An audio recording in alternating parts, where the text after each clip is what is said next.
Wise men speak because they have something to say, fools because they have to say something.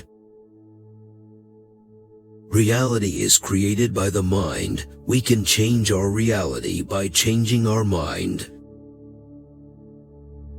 When you feel grateful, you become great and eventually attract great things. Music gives a soul to the universe, wings to the mind, flight to the imagination, and life to everything. Never discourage anyone who continually makes progress, no matter how slow. Human behavior flows from three main sources: desire, emotion, and knowledge. Every heart sings a song, incomplete, until another heart whispers back. Those who wish to sing always find a song. At the touch of a lover, everyone becomes a poet. A good decision is based on knowledge and not on numbers. There is in every one of us, even those who seem to be most moderate, a type of desire that is terrible, wild, and lawless. Poverty doesn't come because of the decrease of wealth, but because of the increase of desires. Do not train a child to learn by force or harshness, but direct them to it by what amuses their minds, so that you may be better able to discover with accuracy the peculiar bent of the genius of each. No man should bring children into the world who is unwilling to persevere to the end in their nature and education. There are three classes of men: lovers of wisdom, lovers of honor, and lovers of gain. One of the penalties of refusing to participate in politics is that you end up being governed by your inferiors. Good people do not need laws to tell them to act responsibly, while bad people will find a way around the laws. An empty vessel makes the loudest sound, so they that have the least wit are the greatest babblers.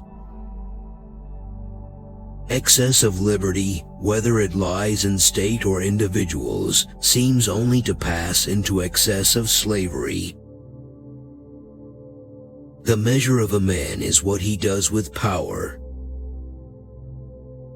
People are like dirt. They can either nourish you and help you grow as a person, or they can stunt your growth and make you wilt and die. Love is born into every human being. It calls back the halves of our original nature together. It tries to make one out of two and heal the wound of human nature. To love rightly is to love what is orderly and beautiful in an educated and disciplined way.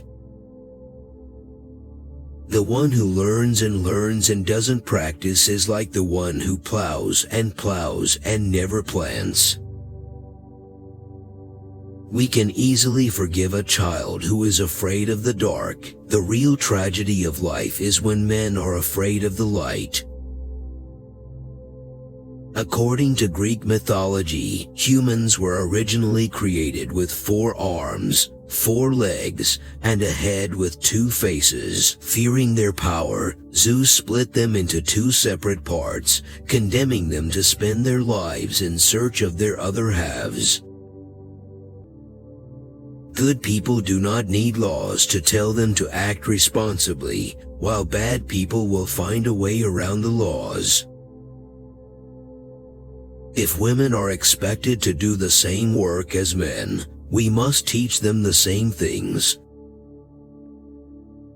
And when one of them meets the other half, the actual half of himself, whether he be a lover of youth or a lover of another sort, the pair are lost in an amazement of love and friendship and intimacy, and one will not be out of the other's sight, as I may say, even for a moment.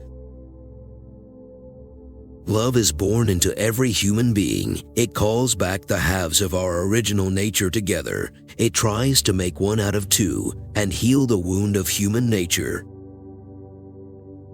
If a man can be properly said to love something, it must be clear that he feels affection for it as a whole and does not love part of it to the exclusion of the rest. Good actions give strength to ourselves and inspire good actions in others. The man who finds that in the course of his life he has done a lot of wrong often wakes up at night in terror, like a child with a nightmare, and his life is full of foreboding. But the man who is conscious of no wrongdoing is filled with cheerfulness and with the comfort of old age. No matter how hard you fight the darkness, every light casts a shadow, and the closer you get to the light, the darker that shadow becomes.